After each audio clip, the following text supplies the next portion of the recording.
E aí, pessoal, Claudino, hoje a gente vai falar sobre um aspecto crucial do trabalho de um QA, que raramente recebe a atenção que merece. A capacidade que esses profissionais têm de transformar a comunicação dos times de desenvolvimento.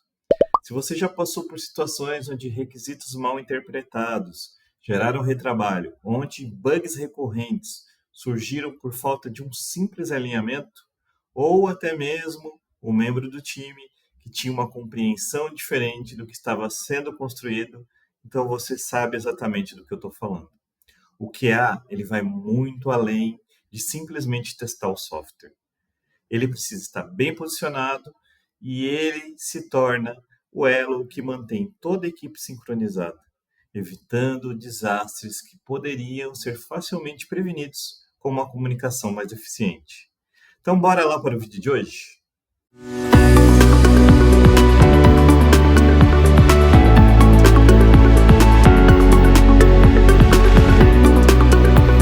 Vamos lá, então, pessoal, vamos começar a desconstruir um mito que existe na área de qualidade, que o QA ele não é apenas um testador. Na verdade, o verdadeiro valor desse profissional de qualidade, ele está na sua capacidade única que ele tem de conectar diferentes áreas e perfis dentro de um time. Enquanto os desenvolvedores estão lá focados na implementação técnica, os POs nas regras de negócio, o QA ele precisa dominar ambos os mundos, porque ele vai fazer um teste efetivo do produto. Essa posição privilegiada permite que ele atue como se fosse um tradutor, convertendo a linguagem técnica para termos de negócio e vice-versa. Estão entendendo a importância do profissional de qualidade dentro das organizações? Quando um PO diz assim, precisamos melhorar a segurança do nosso produto, o que o QA vai perguntar, o que o QA vai pensar logo de primeira? Ele vai pensar, bom, isso significa que eu vou ter que implementar uma autenticação em 2 fatores. Vou ter que pensar também em criptografar dados sensíveis e vou ter que validar padrões de senha mais complexos. E aí são perguntas que aparentemente são simples, só que na verdade a chave para você poder alinhar essas expectativas e você evitar interpretações divergentes, elas são muito importantes no processo desse profissional. E a gente vai tentar entender um pouquinho desse mundo da qualidade. Como que o QA precisa ter uma cabeça de PO, ele precisa ter uma cabeça de desenvolvedor para que ele entregue um produto de qualidade para o seu cliente. Bom, vamos lá. Na minha experiência aí, que já são quase 10 anos de qualidade, existem 3 vilões que são recorrentes que sabotam a comunicação dos times de desenvolvimento. Isso eu estou falando na grande maioria dos times que trabalham de desenvolvimento que tem um QA no meio. E o QA ele vai ser essa linha de frente para poder combater isso. Então vamos tentar entender que eu vou falar um pouquinho desses vilões e vamos tentar entender um pouquinho de cada um deles. O primeiro é a questão do requisito vago. A gente vê muito, por exemplo, frases como o sistema precisa ser rápido ou a interface deve ser intuitiva, que isso vai deixar muita margem infinita de interpretações infinitas para o que ele precisa validar, para o que ele precisa trabalhar, para o que ele precisa testar. Um segundo vilão que a gente tem são as suposições silenciosas. Quando alguém do time assume que todos compartilham do mesmo entendimento sobre um fluxo ou uma funcionalidade, sem nunca validar essa suposição, a gente tem um grande problema.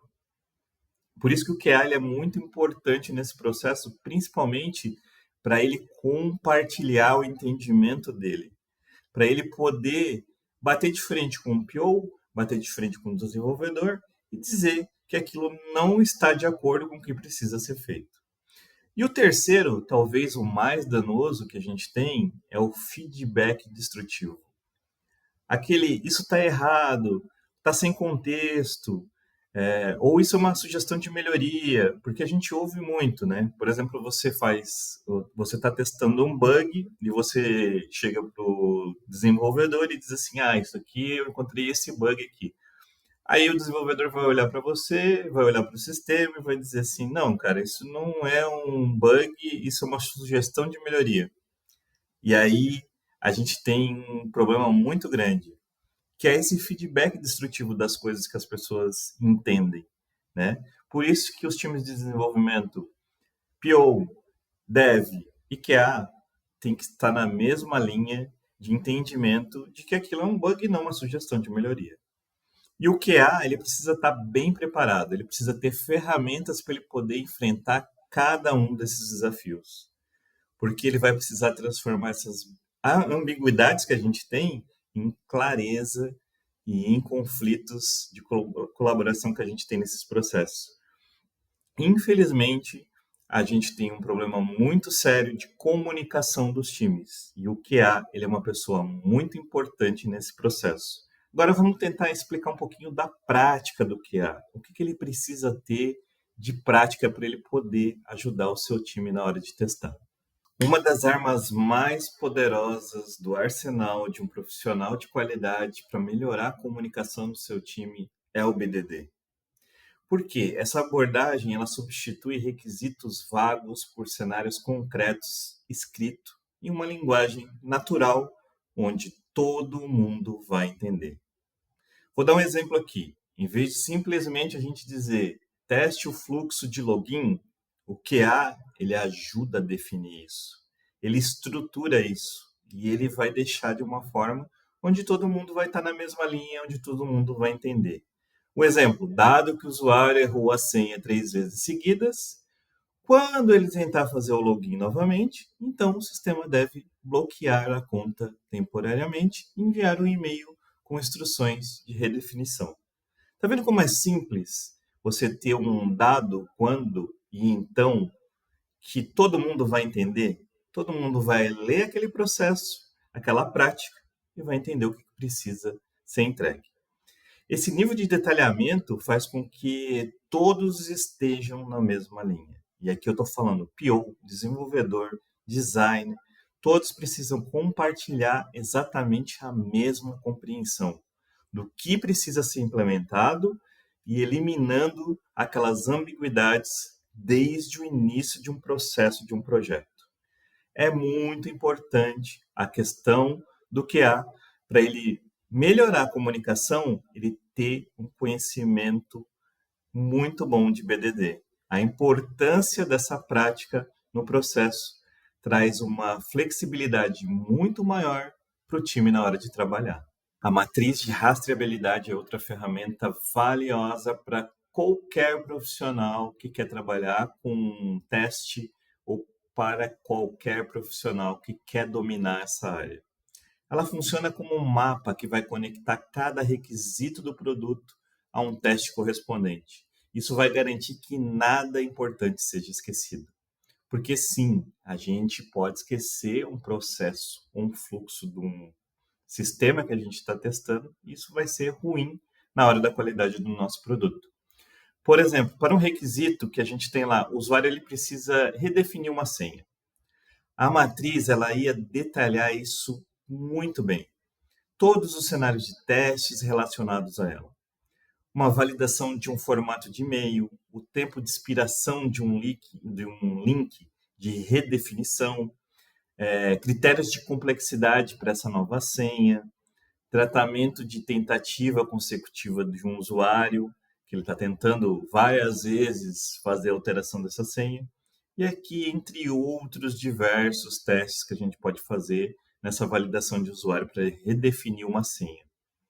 Essa visão sistêmica, ela não só melhora essa cobertura de teste, mas ela também vai fornecer uma transparência para que todo o time trabalhe em conjunto no mesmo processo.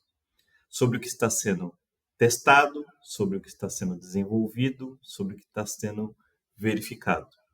E o porquê daquilo que a gente está fazendo. Por que a gente está fazendo aquele trabalho naquele momento. Vocês estão entendendo a importância dessa ferramenta no time de desenvolvimento, no time de negócios e também no time de qualidade, ela vai ajudar a gente a dominar todo o processo que a gente precisa garantir na qualidade do nosso produto. Um dos momentos mais delicados na dinâmica de um time de desenvolvimento é quando um bug é reportado. E aqui é uma dor de grande parte dos times, e eu vou falar de grande parte dos desenvolvedores. A forma como o profissional de qualidade ele informa o bug, isso pode gerar um conflito muito grande. Ou, pelo contrário, pode fortalecer a colaboração dessas duas pessoas que trabalham em conjunto praticamente no dia a dia. Um relatório de um bug bem estruturado, ele deve conter 3 elementos essenciais e passos muito claros para reproduzir e demonstrar o problema. Um exemplo aqui, tá? Ao acessar a página X, clicar no botão Y, rolar até a seção Z, eu vou ter esse problema. Isso é uma descrição que precisa do comportamento atual. Aqui eu vou dar um exemplo aqui, tá? Ao clicar fora do modal, nada acontece. Tá vendo que está muito raso essa informação? O desenvolvedor vai pegar, tá, mas por que nada acontece? O que ele quer aqui da questão do modal? E aí, essa explicação ela precisa ser mais clara, esse comportamento esperado pelo sistema precisa estar mais claro, e aqui a gente poderia colocar mais ou menos dessa forma. O modal deveria fechar quando o usuário clica fora da área do conteúdo. Tá vendo que o jeito que a gente usa as palavras e o jeito que a gente usa e forma a nossa frase muda totalmente o contexto que é o que o desenvolvedor gostaria de ter, de como isso é demonstrado, o comportamento esperado pelo sistema, muda totalmente a questão da avaliação dele. Então, essa estrutura ela vai transformar o que precisa ser um momento de tensão em um momento de oportunidade de melhoria do nosso projeto, do nosso processo ou do nosso produto. Uma coisa que o profissional de qualidade precisa ter e lembrar sempre é que o objetivo não é você ficar apontando o culpado, mas você simplificar esse trabalho. Você trabalhar em conjunto com o seu desenvolvedor para você poder entregar um produto de melhor valor, sem erro, com qualidade. Relatórios bem escritos, eles economizam horas de investigação, principalmente para o time de desenvolvimento. Se a demanda está clara do que era o esperado e não está fazendo aquilo, você vai garantir horas de trabalho daquela pessoa que está trabalhando naquele bug. Isso vai evitar aquelas frustrantes trocas de mensagem do tipo, eu não consigo reproduzir o problema. E aí isso vira uma montanha muito maior, vai para uma retrospectiva de time e acaba tendo um embate. Então, às vezes você consegue resolver falando com a pessoa, você consegue resolver informando relatórios mais bem estruturados, com elementos mais bem estruturados, para garantir que o seu desenvolvedor entendeu aquele bug. Nas reuniões de planejamento e daily, o profissional de qualidade ele tem a oportunidade que talvez é a única dele prevenir problemas antes mesmo que eles vão surgirem. Em vez dele ficar apenas ouvindo, principalmente em daily, em reunião, isso daily não muito, porque ele não tem tanta oportunidade de dar pitaco em daily, mas planejamento, quando você faz uma reunião de planejamento, sim, o profissional de que área tem que se intervir em algumas coisas dentro de uma reunião dessa. E aí ele tem que se fazer ativo, fazer perguntas estratégicas que muitas vezes ninguém está pensando. E ele precisa estar à frente daquele desenvolvimento. Ele precisa estar pensando já como cabeça de usuário. E quais são os casos extremos que a gente precisa considerar aqui? Como que a gente vai validar esse requisito na prática? Se todos saíram dessa discussão com a mesma compreensão do que precisa ser feito, isso tudo tem que partir do profissional de qualidade. Essas intervenções, elas aparentemente são simples, só que elas podem evitar dias ou até semanas de retrabalho. Não que o profissional de qualidade ele seja a pessoa que vai interferir nessas semanas de retrabalho. Não, mas ele pode garantir que algo que não foi pensado num teste, por exemplo, possa economizar dias de desenvolvimento, por exemplo, que não seja um bug que você precise retrabalhar aquilo no futuro. Então, a importância de o que é ser um facilitador em reuniões é muito grande. Uma prática que eu sempre recomendo, né, para os profissionais de qualidade, chegar preparado, ter uma lista de ponto crítico para essa discussão. Por isso que é importante, às vezes, até o PO, ele te dizer o que a gente vai refinar, né, e para a gente já poder ir preparado, por exemplo, para uma discussão de refinamento, ou o que está no nosso planejamento, o que a gente vai planejar, o que vai entrar para teste, por exemplo, na próxima sprint, para a gente já poder ir pronto para essa discussão de planning, por exemplo. Porque a gente vai garantir que questões importantes não sejam deixadas para trás. Porque na correria do desenvolvimento, muita coisa fica para trás. Isso aqui eu estou falando como profissional de QA, como profissional de negócio, muita coisa fica para trás se você não levar esses pontos críticos para discussão. Acaba se esquecendo de muitas coisas e aí você vai deixar para testar no final, e no final é sempre mais caro e é sempre problemático.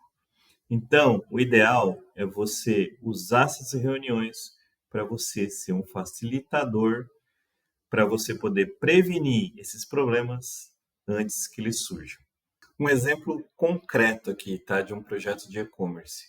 Um cliente ele havia solicitado filtros avançados para a busca de produtos, o que parecia algo muito simples. Se revelou um grande desafio de comunicação entre desenvolvedores que entenderam que deveriam implementar filtros por preço e cor, e a equipe do design que criou uma interface com tags e busca por texto. Já o cliente ele imaginava um sistema que filtrasse por avaliação dos usuários e tendência de compra.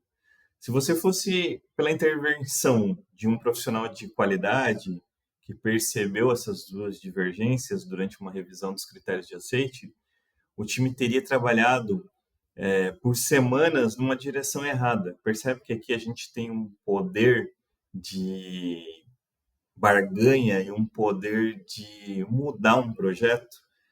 A solução é você organizar uma sessão de alinhamento com todas as partes. E aí vem a importância do BDD, que eu já comentei anteriormente, para você poder documentar exatamente o comportamento esperado do sistema. E esse caso ele só mostra como que problema de comunicação pode ser extremamente custoso na área de projetos e na área de desenvolvimento. E como que o QA ele pode se posicionar para ele poder identificar e resolver isso antes que tornem grandes crises, antes que isso estoure de uma forma que não tenha mais controle, que você vai ter um problema grande na hora de entregar um produto final. Se você é um profissional de qualidade que precisa de práticas, aqui vão duas práticas que podem transformar o seu impacto no time. Primeiro, documente absolutamente tudo, desde decisões tomadas em reuniões até cases discutidos informalmente. Isso é muito importante, o que precisa documentar. A grande maioria das pessoas não gosta de documentar, mas escreva tudo o que for possível sobre aquele projeto. Ou sobre aquele processo que você está trabalhando, que você está desenvolvendo, seu time está desenvolvendo, que você sabe que você precisa testar. E segundo, sempre que possível, complemente os seus relatórios com evidências visuais. E aqui, gravação de tela, log detalhado. Quanto mais evidência você tiver, melhor vai ser para você.